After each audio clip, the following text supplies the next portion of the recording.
A pergunta não deve ser respondida de qualquer maneira. Você ama a Cristo? Repare que eu não estou perguntando se você vem à igreja. Eu não estou perguntando se você faz as suas orações na sua casa. Não estou perguntando se você tem contato diário com as Escrituras. Eu estou perguntando se você o ama. Se você o reconhece em cada caminho da sua vida. Se você o coloca como principal decisor de todas as suas decisões, que você julga que tinha todo o direito de escolher autonomamente. Você o reconhece como seu bem mais precioso? Você não vê nada na sua vida mais importante do que ele? É sobre isso que nós vamos conversar nessa manhã. Essa pergunta tem sido demonstrada nesse nosso caminhar através do Evangelho de João. O Evangelho de João tem nos demonstrado Jesus caminhando em direção à cruz a cada dia que passa. O Evangelho de João tem demonstrado Jesus se revelando às pessoas e, principalmente, fazendo com que as pessoas o reconheçam como ele é. Desde o capítulo 1, onde o apóstolo diz que nós vimos a sua glória como a do unigênito do Pai. No capítulo 2, onde os discípulos o reconhecem. No capítulo 3, onde Nicodemos é confrontado com isso. Depois a mulher samaritana, depois aquela multidão que o segue. Depois Jesus em meio às festas. O Senhor está revelando quem ele é. Mas nós temos visto que conforme a revelação do Senhor Jesus tem sido cada vez mais clara e aparente, isso provoca reações. Algumas reações positivas, algumas outras negativas, mas nunca uma neutralidade. E não é diferente aqui, em João capítulo 12, no texto que nós leremos hoje, do 1 ao 11. Nós vamos ver Marta e Maria novamente. Vamos ver Lázaro, a quem o Senhor ressuscitara dentre os mortos. Nós vamos ver novamente curiosos de plantão. Nós vamos ver Judas, um discípulo escolhido por Jesus. E vamos ver as características do que é um amor genuíno por Jesus Cristo. Nosso objetivo nessa manhã é conseguirmos balizar dentro de um critério o nosso próprio sentimento e conseguirmos responder a essa pergunta: será que eu amo a Cristo mesmo? A Bíblia nos dá algumas dicas. Então eu quero convidar você a ler o Evangelho segundo escreveu João, capítulo 12, versículos 1 até o 11. Ouça com muita atenção e com muita fé o que diz a palavra de Deus. 6 dias antes da Páscoa, Jesus foi para Betânia, onde estava Lázaro, a quem ele tinha ressuscitado dentre os mortos. Prepararam-lhe ali uma ceia. Marta servia, e Lázaro era um dos que estavam à mesa com Jesus. Então Maria, pegando um frasco de perfume de nardo puro, muito precioso, ungiu os pés de Jesus e os enxugou com os seus cabelos. E toda a casa se encheu com o cheiro do perfume. Mas Judas Iscariotes, um dos seus discípulos, aquele que estava para trair Jesus, disse: por que este perfume não foi vendido por 300 denários? E o valor não foi dado aos pobres? Ele disse isso não porque se preocupava com os pobres, mas porque era ladrão. E tendo a bolsa do dinheiro, tirava o que era colocado nela. Mas Jesus disse: deixa que ela guarde isso para o dia do meu sepultamento, porque os pobres estão sempre com vocês, mas a mim nem sempre vocês terão. Uma numerosa multidão de judeus ficou sabendo que Jesus estava em Betânia. Eles foram até lá, não só por causa dele, mas também para ver Lázaro, a quem ele tinha ressuscitado dentre os mortos. Mas os principais sacerdotes resolveram matar também a Lázaro, porque muitos dos judeus, por causa dele, voltavam crendo em Jesus. Amém? Vocês perceberam que nós voltamos a um cenário conhecido. 6 dias depois da Páscoa, antes da Páscoa, o Senhor Jesus volta a Betânia. Se você fizer esse mesmo movimento e voltar na sua Bíblia um capítulo, você verá que o Senhor fez um milagre tremendo em Betânia. Há pouco tempo atrás, o Senhor ressuscitara Lázaro. E isso inflamou uma multidão, tanto de seguidores quanto de perseguidores. E agora, nessa que seria a sua última semana antes da cruz, o Senhor Jesus resolve voltar para este grande palco da glória de Deus. O Senhor Jesus resolve novamente se colocar no olho do furacão. Mas agora, e daqui em diante, com a cruz sempre no alvo. A cruz já está visível agora. 6 dias antes da Páscoa. Naquilo que a tradição cristã costumou chamar de Semana Santa. O Senhor Jesus é convidado para um jantar. É uma ceia simples, mas aqui carregada de um significado e as portas da cruz. E nessa ceia nós percebemos alguns aprendizados sobre o que é amar a Cristo. E o primeiro exemplo que nós vemos é o exemplo de Maria. Então Maria, pegando um frasco de perfume de nardo puro, muito precioso, ungiu os pés de Jesus e os enxugou com os seus cabelos. Toda a casa se encheu com perfume. A primeira lição é que amar a Cristo é gastar-se sem medidas. Amar a Cristo é gastar-se sem medidas. Você consegue imaginar o que está acontecendo aqui? Talvez essa mulher que ganhou o irmão de volta, em momentos antes de Jesus, talvez ela se pegou perguntando: o que eu posso fazer para agradecer e para louvar a Jesus pelo que Ele fez por mim? Por um instante, se coloque na cena, se coloque sentado junto à mesa. Imagine então que um jantar está sendo feito a Jesus. As conversas estão rolando já, talvez Jesus esteja ensinando um dos seus muitos ensinamentos. Talvez a mesa esteja toda quieta ouvindo Jesus. Ou talvez estivesse naquele momento de descontração, onde todos estão falando. Mas aquela mulher chega. E apesar de chegar discretamente, o que ela faz não é absolutamente nada discreto. Maria pega um frasco de perfume caro. Para que você possa entender aqui, 300 denários era aproximadamente o valor de 1 ano de trabalho. Estamos falando de 1 ano de trabalho. Maria, então, pega aquele frasco. E ela não pega com conta-gotas não, meu querido.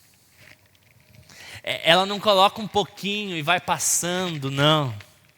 Se você lê essa mesma cena nos outros evangelhos, você vai perceber que outros evangelistas, eles passam uma cena ainda mais rica, onde ela unge Jesus na cabeça e isso escorre até o seu pé. Fato é, Maria não deixou absolutamente nada no frasco. Você consegue imaginar aquele perfume espalhado pela casa? Você consegue entender que Maria não teve a menor pretensão ou a menor preocupação de ser discreta? Aqui está o detalhe que nós esquecemos na nossa vida cristã.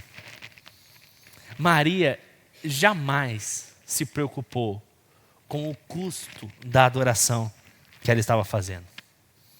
Maria não estava preocupada aqui se alguém iria julgá-la como louca, entregando ao Senhor 1 ano do seu trabalho. Maria não perguntou se talvez aquele perfume espalhado iria atrapalhar o aroma do alimento. Maria não se preocupou nem mesmo em perguntar para Jesus se Jesus queria ser ungido.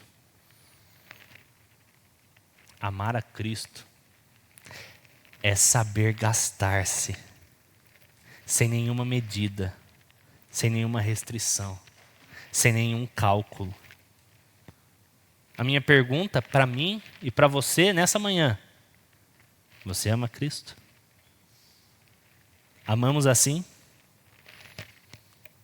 Quantas vezes entregamos a Jesus o resto do resto do resto? O resto do nosso tempo, o resto da nossa energia, o mínimo esforço possível para fazer o que nos é mandado. Converso com não poucas pessoas que falam assim: pastor, eu não faço devocional de manhã porque eu estou com muito sono. Eu falo, tudo bem. E aí você joga para quando? Jogo para a noite. Eu falo, lê do engano. Aí a pessoa faz o devocional, já cansada, torcendo para acabar, para dormir. Às vezes dormindo no meio da leitura, com uma oração xoxa, mequetrefe, protocolar. Às vezes nós achamos que estamos fazendo para o Senhor o máximo, quando nós fomos educados a fazer o mínimo possível. Quanto é o mínimo que eu preciso fazer para continuar sendo cristão? Quanto é o mínimo que eu preciso fazer para ir para o céu? Quanto eu preciso me doar ao corpo de Cristo? Tudo isso, pastor? Não, é muita coisa. Eu ainda tenho muita coisa para fazer. Não sobra tempo, pastor. Não sobra dinheiro. Não sobra força de vontade. Não sobra energia. Porque nós fomos educados a fazer cálculos na hora da adoração. Quanto isso vai me custar? Esse texto e essa primeira verdade nos faz nos aprofundar no nosso coração e perceber o seguinte: o verdadeiro amor a Deus, o verdadeiro amor a Jesus Cristo não fica escondido. Veja, aquela mulher, ela não se preocupa em fazer algo em segredo e ela sabe das consequências das suas atitudes. A casa vai se encher de perfume. Eu não ligo. Quando nós nos entregamos totalmente para o Senhor, preste atenção, a nossa vida começa a ter sinais às outras pessoas. E são justamente esses sinais que nós consideramos que são o ultrapassar de limites. Ai, alguém vai pensar que eu sou muito religioso. Ai, não, o que as pessoas vão pensar se eu fizer isso ao meu Cristo? E pouco a pouco, nós vamos dosando com conta-gotas a nossa vida diante de Deus. Maria pegou a vida dela, jogou aos pés de Jesus, não pedindo nada, simplesmente porque reconheceu que Jesus merecia. Ela derrama aquilo sem olhar as consequências. Será que nós estamos realmente dispostos a nos deixar gastar por Jesus Cristo? Será que nós estamos dispostos a quebrar o frasco da nossa vida e derramar o que temos de mais precioso aos pés de Jesus? Será que nós temos a coragem e a capacidade de desligar a calculadora? Parar de oferecer o mínimo para o Senhor e falar: Senhor, o Senhor ofereceu a sua vida a mim. O Senhor trouxe à vida aquilo que estava morto. Como eu posso agradecer? Será que nós estamos dispostos a isso? Será que nós estamos dispostos a impactar o ambiente onde nós estamos? Será que a nossa vida de adoração tem sido um motivo de impacto às pessoas que nos cercam? Seja um impacto bom, seja um impacto ruim, não importa. Sejam bons comentários, comentários ruins, isso não nos cabe. Mas será que as pessoas que nos cercam conseguem perceber que estamos quebrando o vaso das nossas vidas perante os pés de Jesus? Fazendo tudo o que está no nosso alcance? Eu não sei se Maria tinha esquecido a toalha. Mas em determinado momento ela fala, eu preciso secar os pés de Jesus. O que eu tenho? Eu tenho uma toalha na mão? Não, eu tenho cabelo. E ela começa a secar os pés de Jesus com seus cabelos. Nesse relato, aos olhos de outros evangelistas, ela beija os pés. E enquanto ela seca o perfume, ela molha com lágrimas. Maria amou sem medo. Maria amou sem cálculo, sem olhar para o que os outros iam pensar. E o perfume se espalhou. Gerou consequência. Gerou resposta de Jesus. Gerou resposta de outras pessoas. É impossível ficar imune a uma vida quebrada aos pés de Jesus. Mas a realidade é que essas respostas foram variadas. A resposta de Judas pareceu uma resposta perspicaz, não foi? Judas Iscariotes, um dos discípulos que estava para trair Jesus, disse, por que não vende esse perfume? 300 denários. Vamos imaginar um salário mínimo aí? Vezes 12. É dinheiro. Por que ela não vendeu isso? Por que não deu para os pobres? Mas a Bíblia nos afirma. João nos dá informação importante. Judas não estava preocupado com os pobres. Judas estava preocupado com a sua própria cobiça. E aí nós percebemos que se amar a Cristo é gastar-se sem medidas, amar a Cristo também é abandonar as falsas narrativas que o mundo nos impõe. Olhe para Judas. Judas apresenta um argumento muito convincente. Judas, aquele que daqui a pouquinho ele vai ganhar dinheiro com Jesus. Judas, aquele que guarda a bolsa de dinheiro. Provavelmente aqui, há 6 dias antes da cruz, as negociações entre ele e os sacerdotes já estão rolando. Veja, Judas quer tirar o máximo de proveito possível. E Judas, para isso, para mascarar o seu coração ganancioso, para mascarar o seu pecado, ele faz uso de falsas narrativas. Eu estou preocupado com os pobres. Nossa, imagine o que a gente poderia fazer com isso.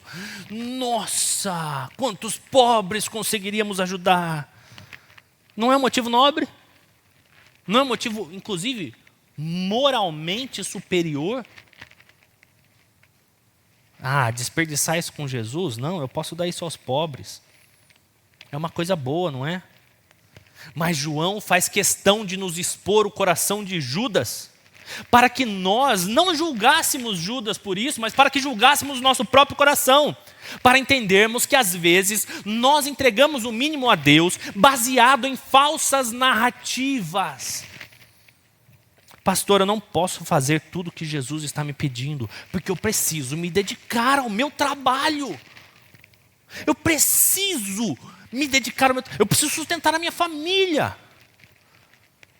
Jesus, eu não posso fazer isso porque é o único tempo livre que eu tenho. Gente, eu já ouvi tanta coisa. Eu já ouvi tanta coisa. Tanta narrativa bonita. Só é falsa. É o único dia que eu tenho para acordar mais tarde.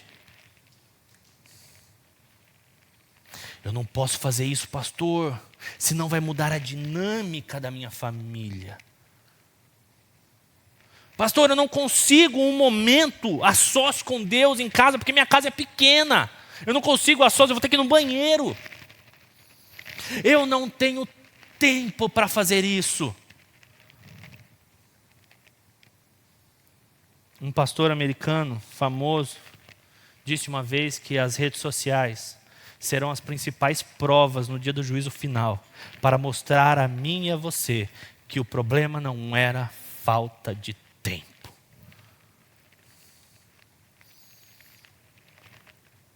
Será que nós hoje entregamos o nosso melhor a Deus?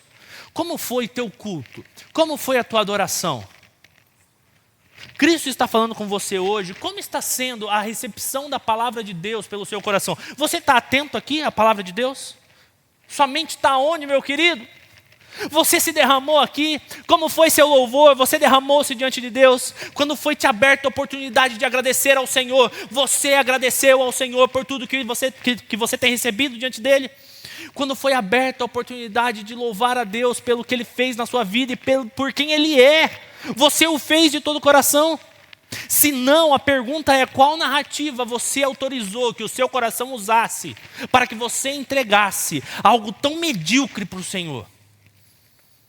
Às vezes nós somos assim e nós nos apoiamos nessas falsas narrativas.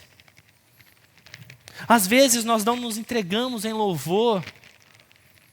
Não, o Senhor quer só o coração.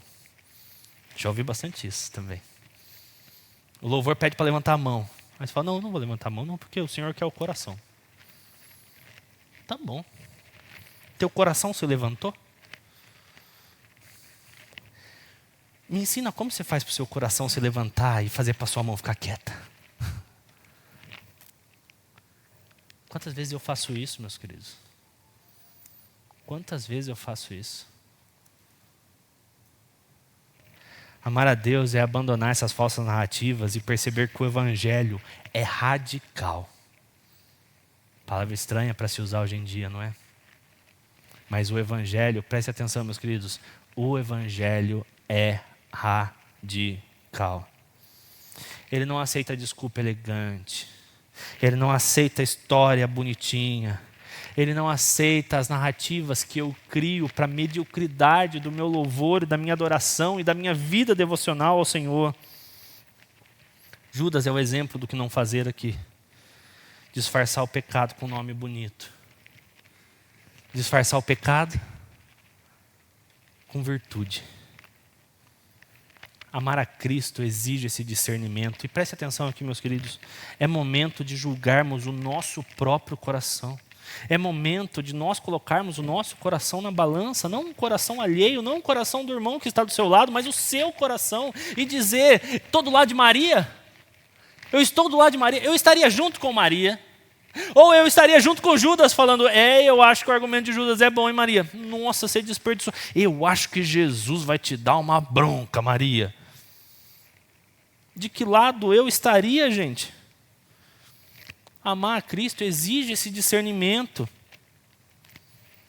Não importa o quão convincente é a justificativa para você não fazer o que Deus te pede. Não importa o quanto você queira parecer correto. Não importa o quanto nós queremos nos esconder através de possíveis convicções piedosas. O Evangelho exige uma entrega completa. E toda a nossa vida precisa ser colocada diante de Deus. Todas as áreas da nossa vida precisam ser pautadas pela vontade de Deus. As nossas amizades precisam ser pautadas na vontade de Deus e não na nossa. As decisões que tomamos quanto às pessoas que nos cercam precisam ser pautadas pela luz do Evangelho, do amor de Cristo. E não pela nossa conveniência, não pela nossa opção, não pelo nosso coração, não pela nossa vontade. A forma como nós gastamos o nosso dinheiro, que o Senhor Deus nos deu, precisa ser pautado à luz do Evangelho. E eu não estou falando de dízimo, eu estou falando de 100% do seu dinheiro. Cada coisa que você gasta precisa ser pautada à luz do Evangelho. A forma como controlamos a nossa rotina, a forma como nós gerimos a nossa agenda, a forma como nós estipulamos prioridades nas nossas vidas, precisa ser pautada no Evangelho e não em falsas narrativas. ao Senhor que entregou o que havia de melhor. O Senhor Deus, Ele olhou para o céu, Ele falou: o que eu tenho de melhor aqui no céu? Eu tenho meu filho, a minha imagem, a resolução completa do meu ser. Tome a você, perdido, pecador, que não merece, não precisa e não quer. E Ele fala: agora você tem que fazer o mesmo. Eu preciso entregar o melhor da minha vida para Jesus.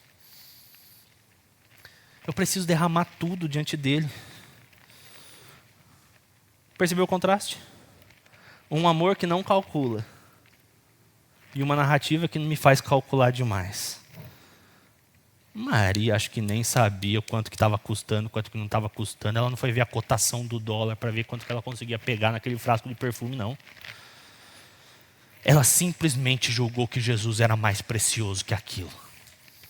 Mas Maria, você não quer saber o preço? Não precisa, eu sei que não vai chegar no preço de Cristo. Do outro lado, Judas, racional, narrativa colocada, preocupado com os pobres. Imagine só, aquele rapaz ali na esquina, como ele gostaria de um prato de comida. Quantos pratos de comida você está jogando aqui no pé de Jesus? Jesus, ao invés de ficar do lado de Judas, Jesus fala assim: ah, Judas, você não entendeu nada. Deixa ela fazer, Judas. Deixa ela fazer, você não está entendendo o que ela está fazendo. Ela está me preparando para a cruz. Você também está me preparando para a cruz, Judas. Você está me preparando para a cruz na medida que você me negocia. Ela está me preparando para a cruz na medida que ela me unge. Temos ungido Jesus, Senhor da nossa vida? Ou temos negociado Jesus ao decorrer da nossa semana? Temos permitido que narrativas fofinhas, bonitinhas, porém mentirosas, falsas, reinem no nosso coração e nos impeçam de uma oração, de uma adoração, de uma vida devocional, de atitudes que correspondem ao reino de Deus que professamos? Amar a Cristo é abandonar essas histórias, é abrir mão da desculpa, é falar: não, eu acho que eu estou errado, eu preciso quebrar tudo mesmo.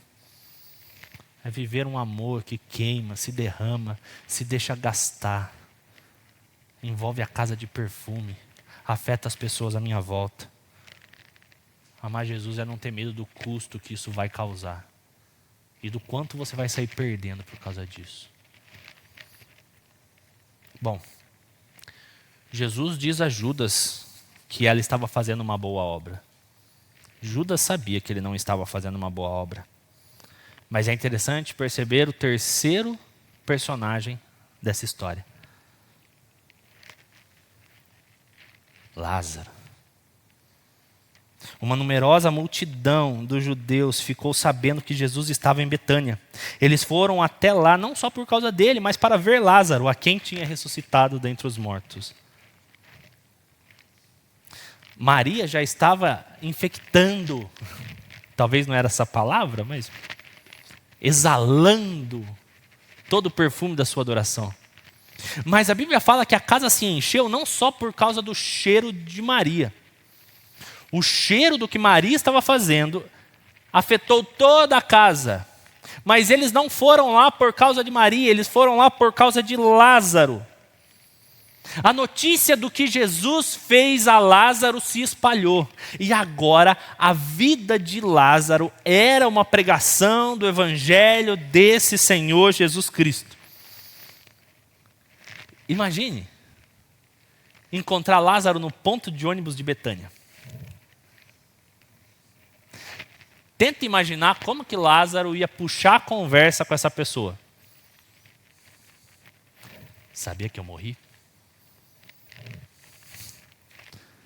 Como assim? Figurativamente? Não. Literalmente. Bati as botas.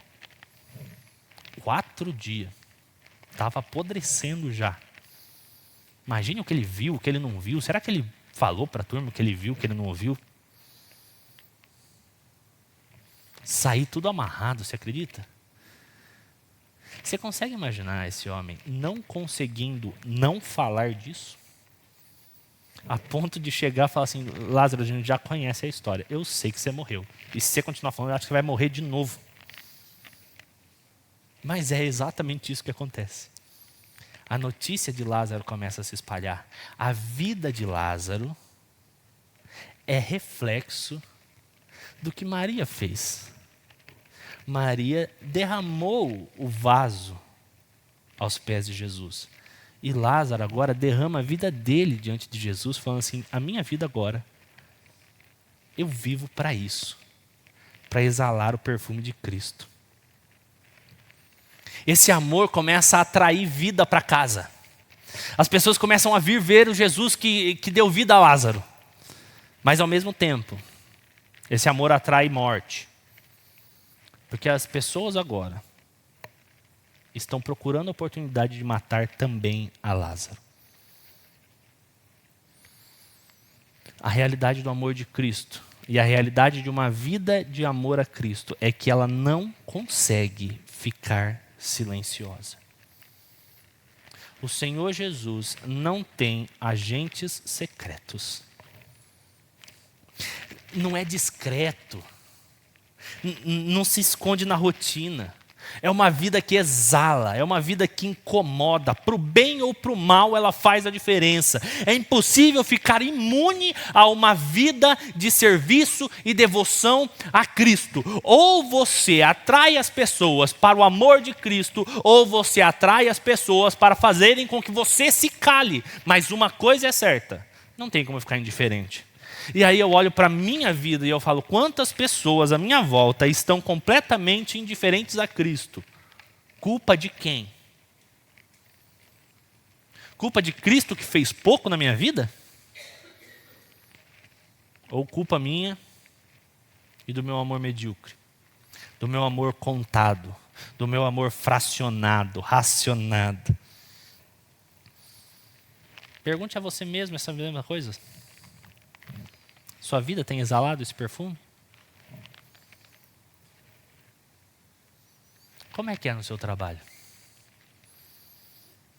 As pessoas sabem que você é cristão. As pessoas já ouviram o evangelho através da sua boca. Sim ou não? As pessoas já sabem as maravilhas que Deus fez na sua família, porque você contou, não foi?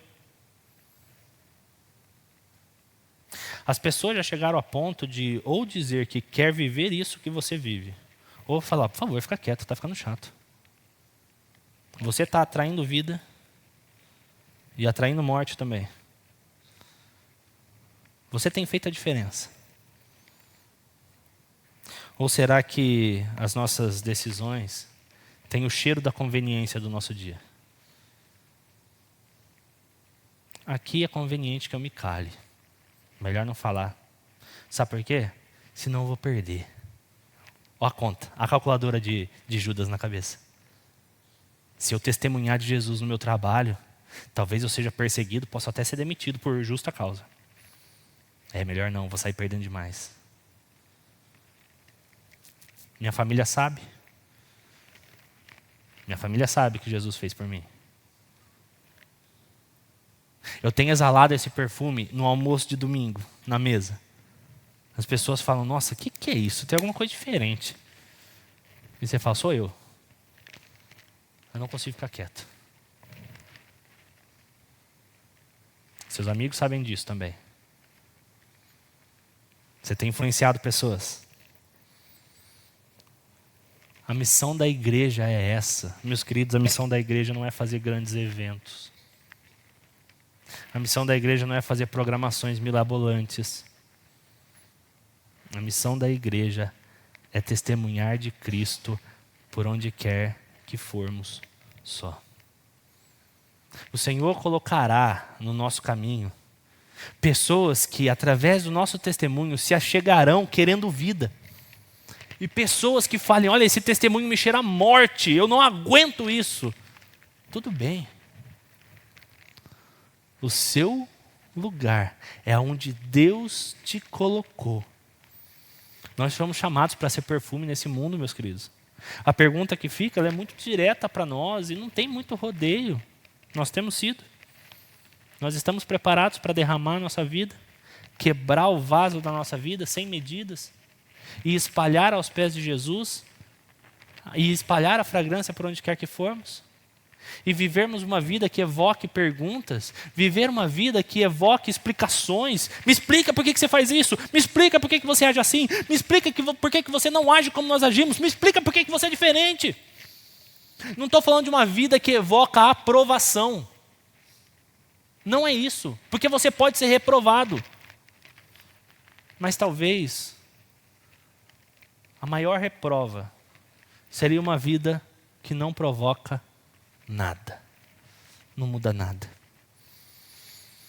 Amar a Cristo é gastar-se sem medidas. Amar a Cristo é abandonar as falsas narrativas. Amar a Cristo é principalmente fazer exalar o seu perfume. Amar a Cristo é viver essa vida, é agir de tal forma que as perguntas comecem a surgir. Foi para isso que o Senhor Jesus chamou a sua igreja. Depois disso, eu quero então lembrar vocês que o Senhor espera de nós esse amor. Maria nos mostrou, Lázaro mostrou, até mesmo Judas, como exemplo negativo, nos mostrou o que devemos fazer. E o apóstolo Paulo nos lembra disso. Em 2 Coríntios capítulo 2, quando ele diz: graças, porém, a Deus, que em Cristo sempre nos conduz em triunfo e por meio de nós manifesta a fragrância do seu conhecimento em todos os lugares. Porque nós somos para com Deus o bom perfume de Cristo, tanto entre os que estão sendo salvos, como entre os que estão se perdendo. Para com estes, cheiro de morte para a morte. Para com aqueles, cheiro de vida para a vida. Percebe a ênfase do apóstolo Paulo? É o Senhor que está manifestando o seu perfume. Mas ele faz isso através de nós. Veja, por meio de nós manifesta a sua fragrância. Nós somos o vaso da história. Nós não somos o perfume da história. O perfume puro que entra nas narinas das pessoas e causa ou salvação ou repulsa, não somos nós. Mas está em nós e cabe a nós nos quebrarmos, nos gastarmos, nos abandonarmos ao mundo para que esse perfume exale. Em algumas pessoas exale morte. Que mensagem horrível, que vida terrível. Eu nunca quero ser como você. Tudo bem. Mas para algumas pessoas, vida. Como assim? Eu quero viver isso que você está vivendo. Eu quero viver como você. Me mostra. Eu quero ter esse perfume. O mundo precisa do perfume de Cristo. E Cristo nos enviou cheios dele para que nós pudéssemos ser a fragrância. É essa a missão da igreja. É amar radicalmente a Cristo. É olharmos sinceramente para o nosso coração e vermos se existe narrativas competindo com a adoração a Deus. É olharmos para o mundo não como algo a se fugir, algo a se abandonar. É olhar para o mundo como um lugar para influenciar e viver a glória de Deus.